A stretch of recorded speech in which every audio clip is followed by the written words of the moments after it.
कहिड़ा गणियूं जे मिलिया से मिलिया पाण शिकवा जी आदत विसारे छॾी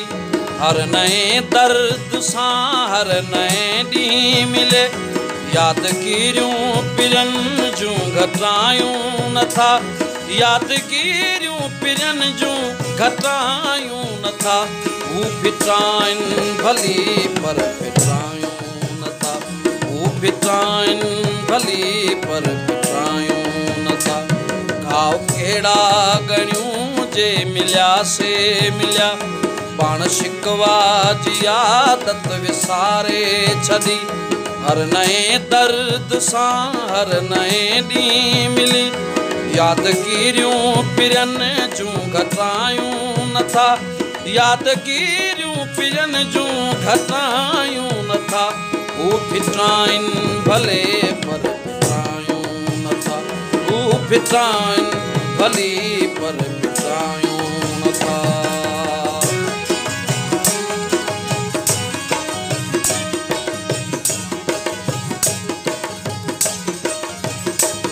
हालतनि जे अड़ांगे सफ़र में कॾहिं ज़िक्र तिन जो लॻो को खफ़ो कोन वा साख सां ई चऊं था असां इश्क पंहिंजो अञा बि थको कोन वा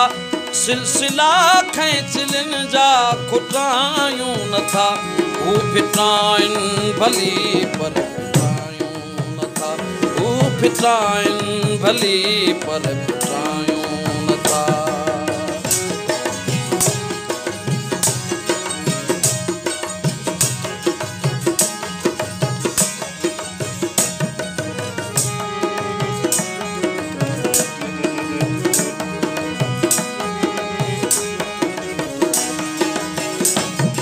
सबब रंजशूं बेसबब कावड़ूं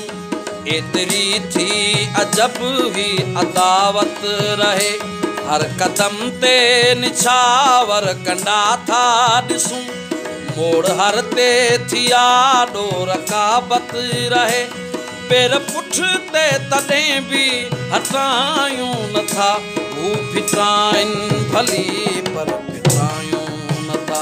हू फिटाइनि भली पर फिटायूं नथा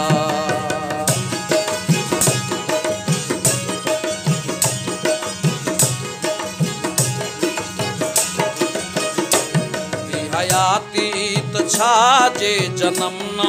मिले सोब अरपे सखियुनि जे नाले कजे पाण सम्झो इने में तई हज खटियो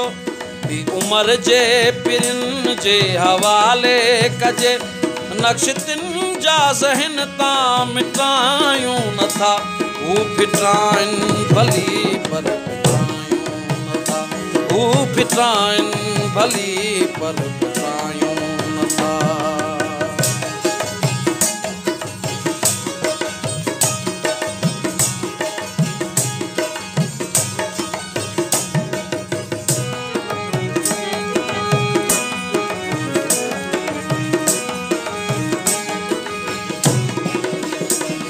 दर्द जा मरहला ही सितमगर रुगो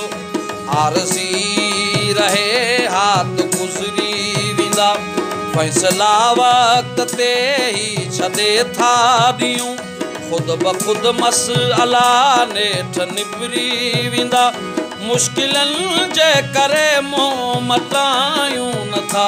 हू फिटाइनि भली पर फिटायूं नथा हू फिटाइनि भली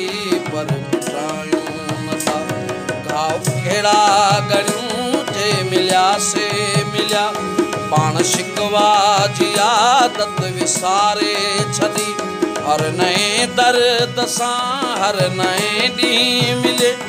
यादगिरियूं पिरनि जूं घटायूं नथा यादगिरियूं पिरनि जूं घटायूं नथा हू फिटाइनि भले पर फिटायूं नथा हू फिटाइनि भले पर फिटायूं नथा हू फिटाइनि भली पर